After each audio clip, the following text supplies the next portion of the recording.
Bismillah. Assalamualaikum warahmatullahi wabarakatuh. Waalaikumsalam warahmatullahi wabarakatuh. Nih tema bahasan kita kayaknya agak-agak Apa tuh? mantep nih. Tentang apa nih? Kita akan bahas adab malam pertama. Waduh cocok nih pas lagi dingin-dinginnya malam ini nih. Tapi ngomong-ngomong, antum waktu malam pertama gimana sih cara pendekatannya sama istri? Pendekatannya? Wah rahasia ah. Wah. Rahasia pribadi tuh ah. Ana kan masuk nikahnya itu kan belum pernah ketemu sama istri Ana tuh. Kecuali waktu nazar sekali doang. Oh antum taruh sih ya? Iya.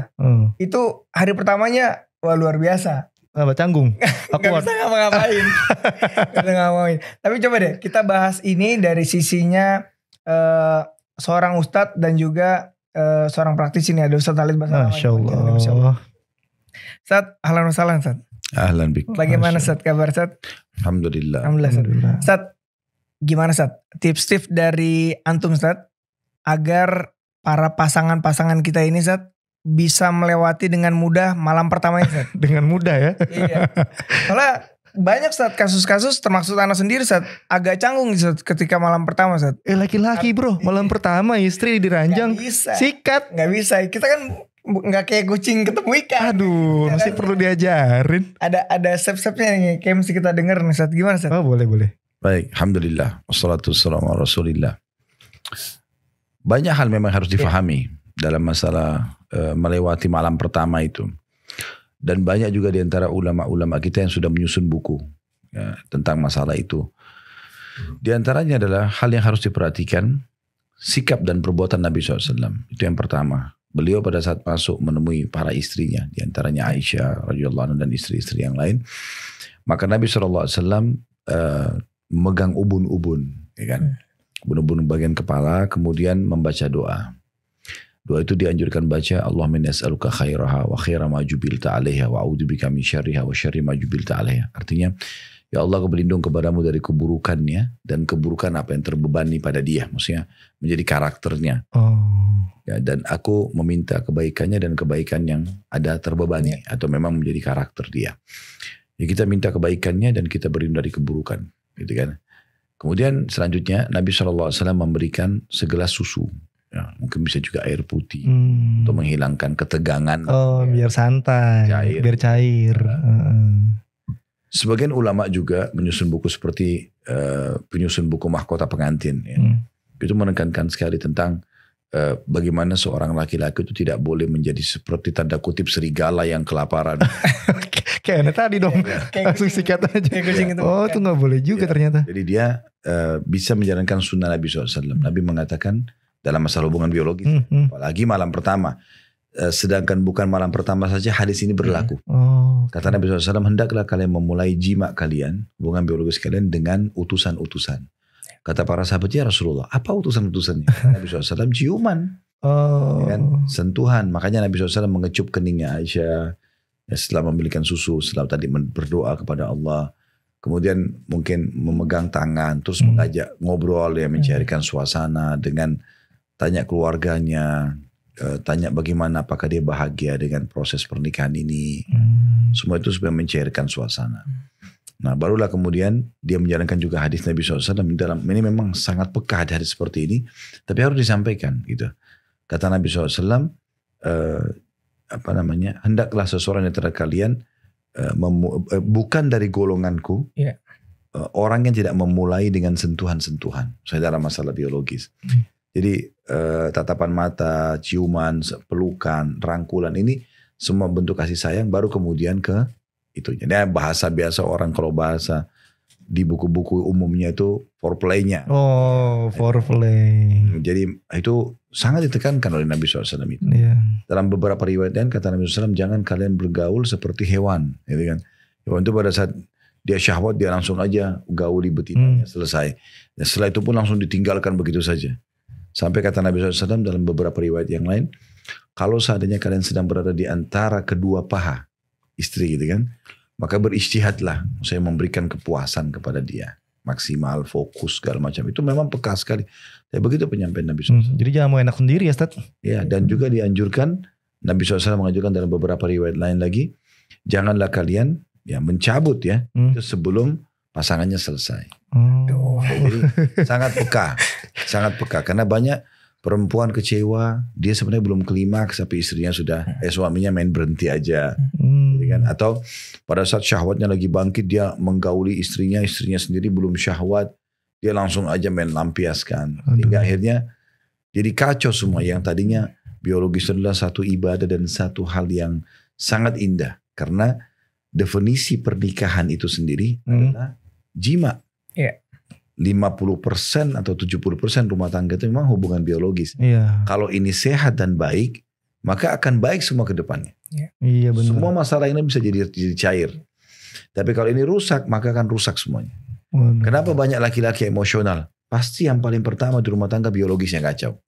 Ranjangnya kurang bagus ya, Sat. Ya, sekarang kita nih sebagai laki-laki, kalau kita bicara fair, kapan tiba di rumah, istrinya sudah cantik, udah wangi, dengan lembutnya, dengan santunnya, dengan manjanya, kemudian terjadi interaksi biologis yang memuaskan. Saya yakin semua keponakan kantor capek hilang. Gitu. Plus lagi, ya, pasti istri setelah itu kalau ngomong apapun, minta bantuan untuk keluarganya. Kasih langsung. Iya. Tapi coba pulang rumah berantakan, istrinya masih bawa-bawa. Aduh. Atau baru makan jengkol. Terus mau didekatin, apaan sih? Pada nolak gitu. Tapi itu minta bantuan, kira-kira dikasih gak? Wah gak. Nah gitu. Jadi sebenarnya biologis itu memang pengaruhnya besar sekali. Besar sekali pengaruhnya. Nabi SAW itu kalau mau masuk rumah, paling pertama beliau lakukan adalah bersiwak. Kenapa siwak? Supaya mulutnya wangi. Terjadi ada interaksi biologis. Gitu kan. Ciuman, pelukan. Bahkan kata Nabi SAW, beliau pernah jalan, kemudian beliau merasa butuh biologis, beliau mampir ke rumah salah satu istrinya. Lalu beliau mengatakan kepada para sahabat yang hadir di depan rumah menunggu beliau, mengatakan, kalau seseorang dari kalian melihat wanita yang selain istrinya, yang membuat syahwatnya bangkit, segera kembali kepada istrinya. Karena istrinya memiliki apa yang dimiliki oleh wanita tersebut. Langsung pulang tuh lari saat ngejar ke rumah istrinya. Ya tidak juga lari. Tetapi maksudnya ini bahasa jelas kok. Udah supaya teredam syahwatnya, lah alihkan ke pasangan yang halal. Ya, toh sebenarnya kan cuma beda casing. Iya, misal ini turunan, ini bule, ini Melayu, ini Arab, kan casing. Iya. Ujungnya apa? Sama judulnya kan, perempuan judulnya. Iya. Kita semua ini beda casing, tapi judulnya laki-laki kan, sama. Dan sama semua, kemaluan itu sama. Itu bahasa langsung. Ya kan? Maka bahasa Nabi SAW, karena istrinya memiliki wanita tersebut, maka kemaluannya sama saja. Kalau orang sudah lampiaskan, seperti orang kalau lapar nih, dia mau makan apa saja. Dan begitu dia sudah kenyang, udah dia ditawarin makanan enak pun dia tidak mau. Iya. Nah itu gambarannya. Maka harus benar-benar difahami supaya tidak ada kesalahan. Iya, waduh, gerah-gerah nih. Baru pertanyaan pertama nih udah bikin. Jantung udah berdebar-debar nih. Ini asal nyala gak ya?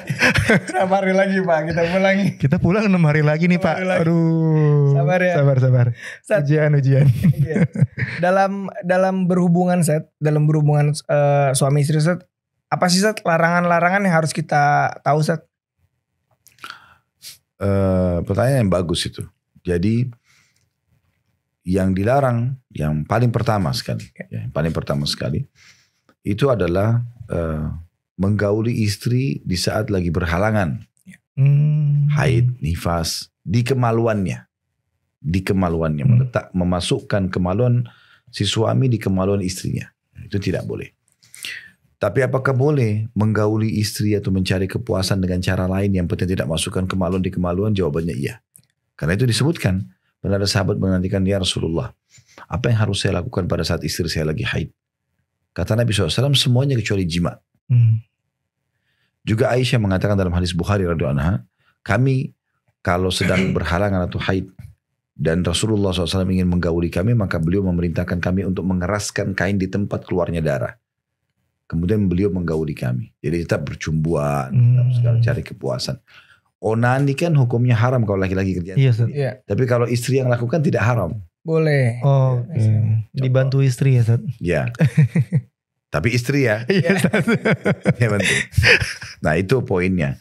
Jadi sebenarnya harus difahami jangan sampai melakukan pelanggaran itu.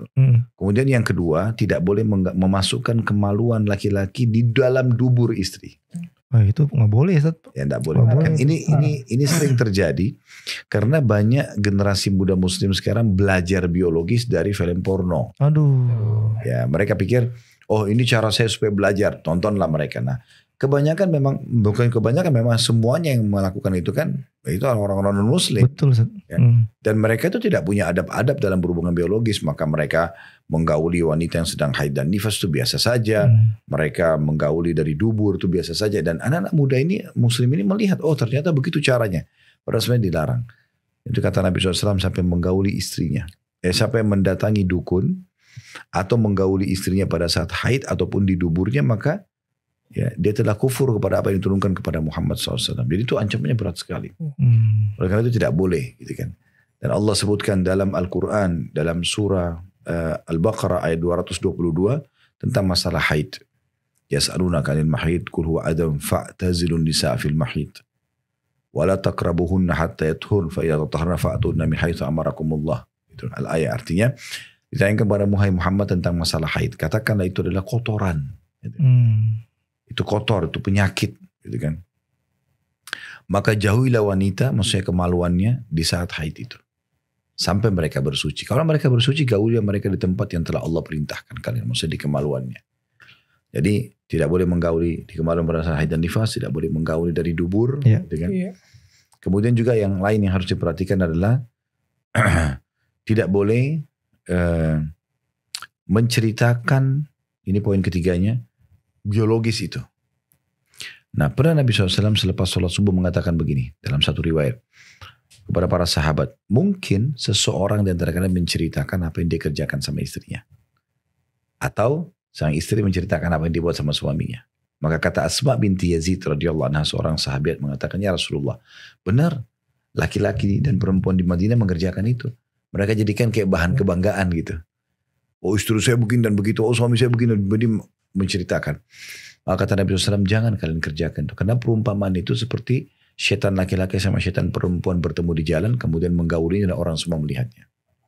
Dalam riwayat lain, sesungguhnya orang yang paling buruk kedudukan di sisi Allah di hari kiamat. Orang yang paling buruk kedudukan di sisi Allah hari kiamat adalah seorang suami atau seorang istri yang sudah saling terbuka.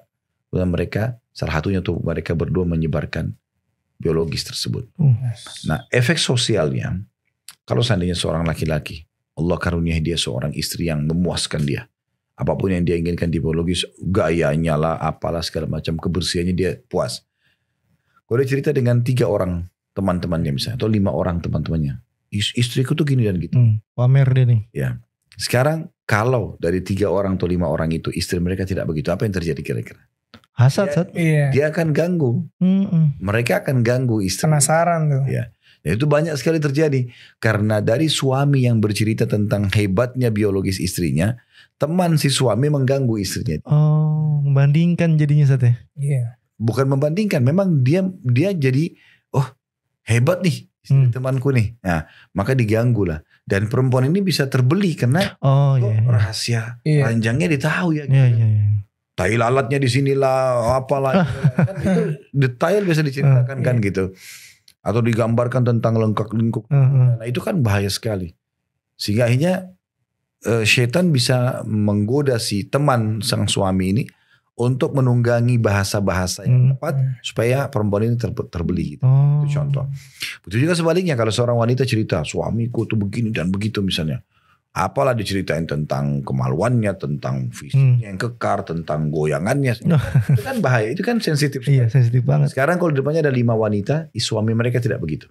Apa yang terjadi? Mereka ganggu suaminya. Iya benar. Jadi sebenarnya efeknya dari penyampaian si pasangannya sendiri, itulah yang membuka. Makanya Nabi menutup pintu itu, mengatakan ini orang yang paling buruk di sisi Allah adalah orang yang seperti ini. Jadi gak boleh. Nah, ini poin yang ketiga. Harus diperhatikan, tidak boleh menceritakan. Cukup antara kita sama Allah dan pasangan kita. Alhamdulillah ini memuaskan, kita bersyukur kepada Allah, kita nikmati saja. Yang keempat, jangan lupa baca doa. Jadi larangannya adalah jangan sampai lupa doa. Sebenarnya perintahnya adalah bacalah doa. Karena ini efeknya adalah kepada dijauhkannya keturunan kita dari syaitan. Kata Nabi SAW, siapa yang ingin menggauli istrinya kemudian dia membaca Allahumma jannibna minasyaitani wa jannib syaitani ma razaqtana. Ya Allah, jauhkanlah kami dari syaitan dan jauhkan syaitan dari apa yang kau karuniakan kepada kami. Kata Nabi SAW, kalau Allah karunia anak dari hasil biologis itu, maka anak itu tidak akan diganggu oleh syaitan selamanya. Selamanya, Ustaz? Ya, selamanya. Berarti itu modal awal ya, Ustaz? Iya, ini kan makanya awal ini kan. Modal awal banget itu. Iya, paling penting. Ya. Dan ini yang dianjurkan adalah suami. Berarti harus hafal tuh suami-suami tuh. Apalah nggak doa-doa itu tuh. Pendek masa nggak hafal lah. Tapi ada nggak tahu loh kayak gitu-gitu sebenarnya. Coba dibacain dulu. Jangan. Allahumma jadi syaiton. Jadi syaiton merojak tanah kan. Masya Allah. Marozak tanah. Tuh teman-teman coba hafalin deh. Pakai zai, jangan pakai jim. Zai. Oke. Razak tanah. Oke. Jadi ini harus diperhatikan karena ini dasar sekali. Modal dasar tuh.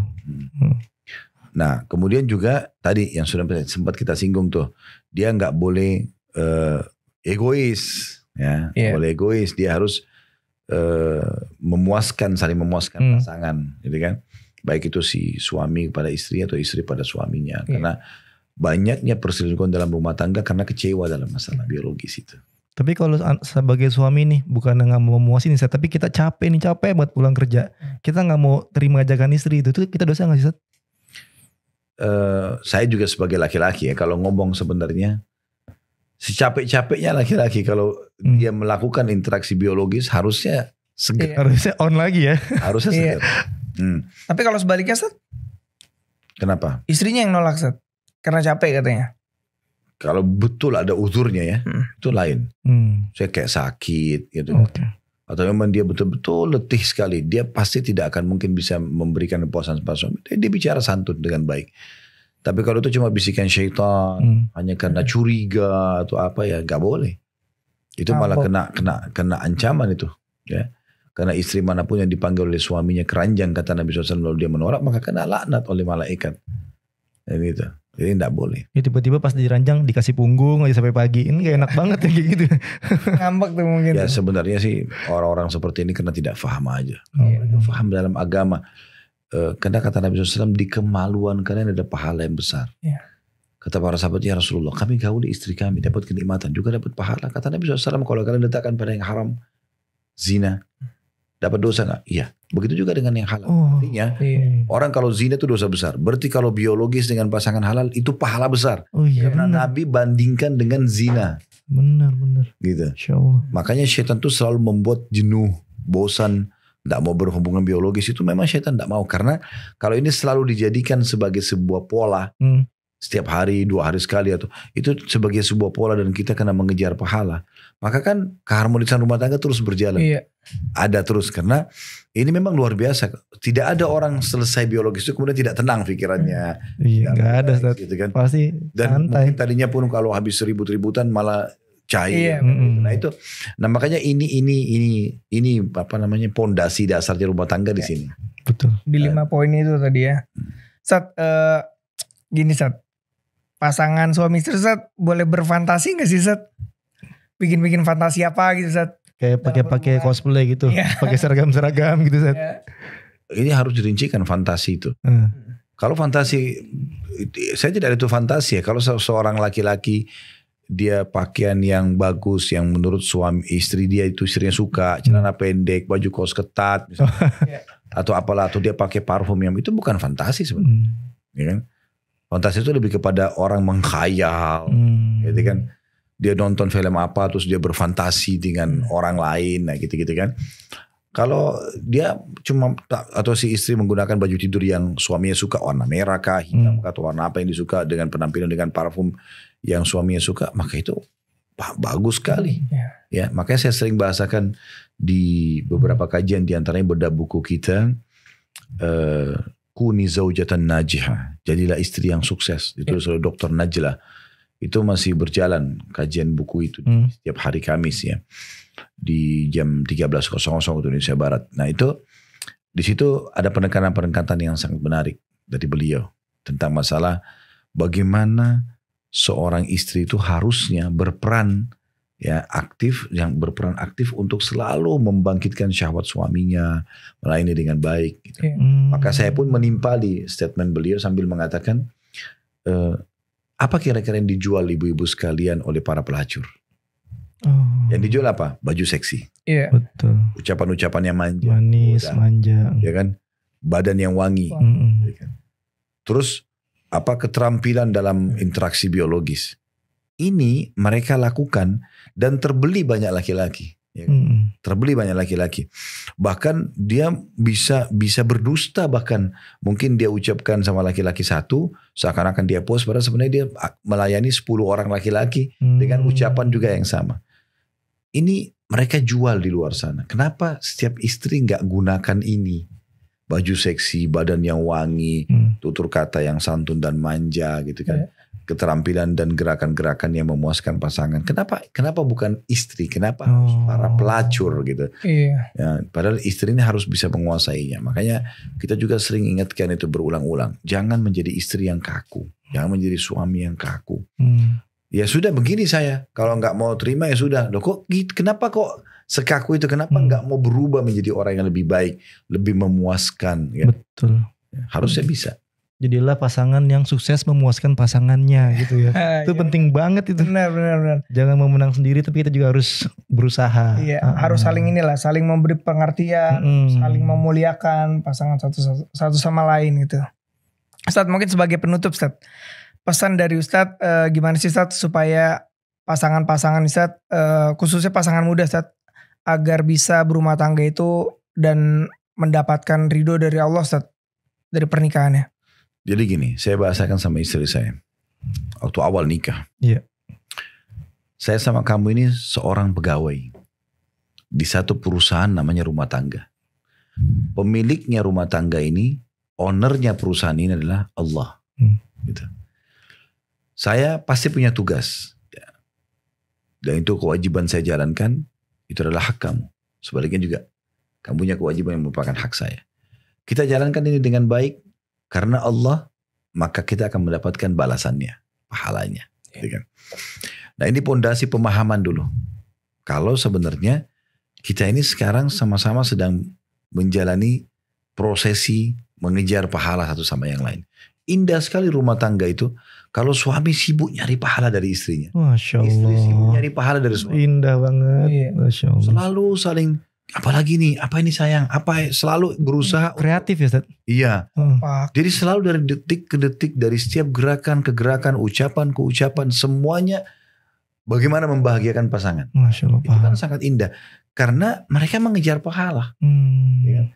Dalam sebuah hadis Bukhari disebutkan, memasukkan kegembiraan dalam hati seorang muslim itu adalah amal yang paling Allah cintai. Apalagi kalau pasangan. Gitu kan.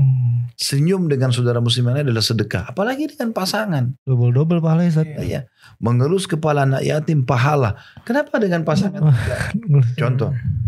Padahal Allah SWT sudah menggambarkan suami istri itu adalah libas, pakaian satu sama yang lain. Jadi fahami kalau ini adalah ajang pahala.